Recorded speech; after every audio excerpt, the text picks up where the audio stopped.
Bibi, biktima ka ba ng jowa mong tamang hinala? Yung tipong kahit anong sabihin mo, tila hindi na siya naniniwala. Tanungin mo yung sarili mo, Bibi. Bakit kaya? Siguro naman hindi siya magkakaganyan kung wala siyang pinanguhugutan. May nagawa ka bang pagkakamali noong mga nakaraan? Binigyan mo ba siya ng bagay na magpapagulo ng kanyang isipan? Baka hindi mo pa ulit tuluyang nakukuha ng buong tiwala niyang nasira. Hindi rin kasi madaling mabalik yun eh. Kaya sa ngayon, madalas ganyan yung reaksyon niya. Laging may pagdududa. Laging may question. Pero kung sa tingin mo naman, wala ka namang ginagawang kasalanan, sadyang mahilig lang siya na lagi kang pag-isipan, Bibi, hindi mo na problema yan.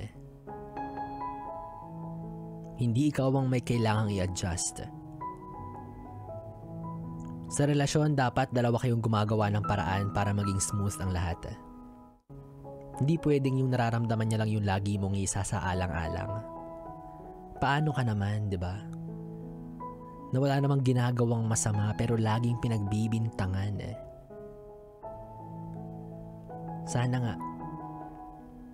Sana maayos niya nang hindi niyo gaanong pinag-aawayan. Kasi tandaan mo, sabi nga sa kanta, marami ang namamatay sa maling akala. Kaya ingat-ingat sa laging paghihinala. Baka mamatay ka bigla.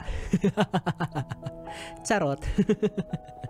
Anyways, Bibi, kung nakaka-relate ka, ilabas mo yan, huwag kang mahiya. I-share mo ang iyong kwentong tamang hinala. At isend mo yan sa aking Facebook Messenger, DJ Biboy Bibo, DJ BIBOY BIBO. At maya-maya sabay-sabay natin niyang pakinggan at pag-usapan na muli, ako po ang Bibi mo sa radyo, DJ Biboy Bibo. Pwede mong makatabi hanggang mamayang alas 12 para sa ating Bibi Time na mag-iiwan ng awiting para sa'yo na tapat naman pero hindi pinaniniwalaan na kahit ang lahat ng sinasabi mo, Bibi, ay truly. Here's Lionel Richie with this song, Truly. Dito pa rin sa 101.1, yes, the best.